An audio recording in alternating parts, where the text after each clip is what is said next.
Hello दोस्तों, आज का पहला प्रश्न है डुमरांव की महत्ता किस कारण से है। इसका सही उत्तर है डुमरांव की महत्ता शहनाई के कारण है। प्रसिद्ध शहनाई वादक बिस्मिल्लाह खां का जन्म डुमरांव में हुआ था। शहनाई बजाने के लिए जिस रीड का प्रयोग होता है, जो एक विशेष प्रकार की घास नरकट से बनाई जाती है, वह डुमरांव में सोन नदी के किनारे पाई जाती है। अगला प्रश्न है सुशीर बाध किन्हें कहते हैं। शहनाई शब्द की व्युत्पत्ति किस प्रकार हुई है। इसका उत्तर है सुशीर बाध ऐसे बाध है यंत्र है जिनमें नाड़ी यानी कि नरकट या रीढ़ होती है, जिसे फूंक कर बजाया जाता है। ऐसे बाधों में शहनाई को शाह की उपाधि दी गई है, क्योंकि यह बाध मुरली श्रृंगी जैसे अनेक बाधों से अधिक मोहक है। शहनाई की ध्वनि हमारे हृदय को स्पर्श करती है। अगला प्रश्न है बिस्मिल्लाह खां सजदे में किस चीज़ के लिए गिड़गिड़ाते थे। इससे उनके व्यक्तित्व का कौन सा पक्ष उद्घाटित होता है। इसका सही उत्तर है बिस्मिल्लाह खां जब इबादत में खुदा के सामने झुकते तो सजदे में गिड़गिड़ा कर खुदा से सच्चे सुर का वरदान मांगते। इससे पता चलता है कि खां साहब धार्मिक, संवेदनशील एवं निर्भिमानी थे, संगीत साधना हेतु समर्पित थे, अत्यंत विनम्र थे। अगला प्रश्न है मोहर्रम पर्व से बिस्मिल्लाह खां के जुड़ाव का परिचय पाठ के आधार पर दें। इसका सही उत्तर है बिस्मिल्लाह खां सच्चे और धार्मिक मुसलमान हैं। मोहर्रम में उनका जो रीति रिवाज था उसे वे मानते हैं और व्यवहार में लाते हैं। बड़े कलाकार का सहज मानवीय रूप एक ऐसा अब आसानी से दिख जाता है। मुहर्रम का महीना वह होता है जिसमें शिया मुसलमान हजरत इमाम हुसैन एवं उनके कुछ वंशजों के प्रति आज़ादारी मानते हैं। पूरे 10 दिनों का शोक 8वीं तारीख उनके लिए खास महत्व की है। इस दिन खां साहब खड़े होकर शहनाई बजाते हैं। वह दाल मंडी में फातमान के करीब 8 किलोमीटर की दूरी तक पैदल रोते हुए नौहा बजाते जाते हैं। इस दिन कोई राग नहीं बजता। राग रागनियों की अदायगी का निषेध है इस दिन। अगला प्रश्न है संगीतमय कचौड़ी का आप क्या अर्थ समझते हैं, उत्तर दें। इसका सही उत्तर है संगीतमय कचौड़ी इस तरह है क्योंकि जुलसुम जब कलकलाते घी में कचौड़ी डालती थी तो उस समय छन से उठने वाली खाली आवाज़ में इन्हें सारे आरोह अवरोह दिख जाते थे। कहने का तात्पर्य यह है कि कचौड़ी खाते वक्त भी खां साहब का मान संगीत के राग में ही रमा रहता था, इसलिए उन्हें कचौड़ी भी संगीतमय लग रहा था। अगला प्रश्न है बिस्मिल्लाह खां जब काशी से बाहर प्रदर्शन करते थे तो क्या करते थे। इससे हमें क्या सीख मिलती है। इसका सही उत्तर है बिस्मिल्लाह खां जब कभी काशी से बाहर होते तब भी काशी विश्वनाथ को नहीं भूलते। काशी से बाहर रहने पर वे उस दिशा में मुंह करके थोड़ी देर तक शहनाई अवश्य बजाते थे।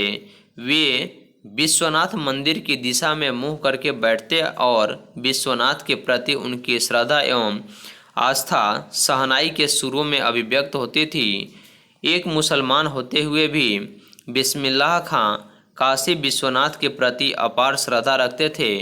इससे हमें धार्मिक दृष्टि से उदारता एवं समन्वयता की सीख मिलती है। हमें धर्म को लेकर किसी प्रकार का भेदभाव नहीं रखना चाहिए। अगला प्रश्न है बिस्मिल्लाह खां का मतलब। बिस्मिल्लाह खां की शहनाई एक कलाकार के रूप में बिस्मिल्लाह खां का परिचय पाठ के आधार पर दें। इसका उत्तर है बिस्मिल्लाह खां एक उत्कृष्ट कलाकार थे। शहनाई के माध्यम से उन्होंने संगीत साधना को अपना जीवन मान लिए थे। शहनाई वादक के रूप में वे अद्वितीय पहचान बना लिए थे। बिस्मिल्लाह खां का मतलब है बिस्मिल्लाह खां की शहनाई। शहनाई का तात्पर्य बिस्मिल्लाह खां का हाथ था। हाथ से आशय इतना भर कि बिस्मिल्लाह खां की फूंक और शहनाई की जादुई आवाज़ का असर हमारे सिर पर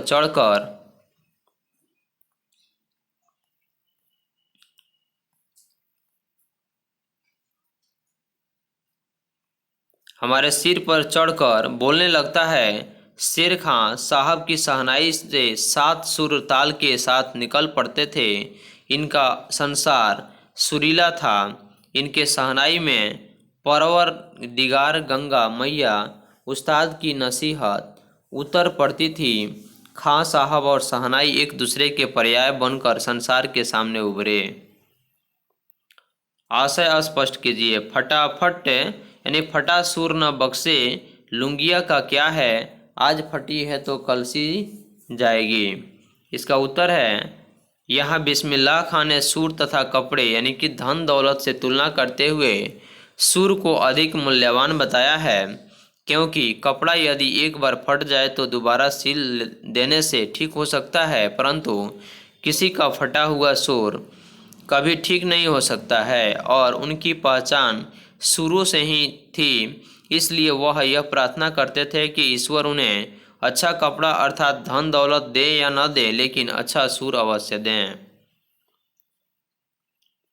अगला प्रश्न है, काशी संस्कृति की पाठशाला क्या है? काशी संस्कृति की पाठशाला है। शास्त्रों में इसकी महत्ता का वर्णन है। इसे आनंद कानन से जाना जाता है। काशी में कलाधर हनुमान व नृत्य विश्वनाथ हैं।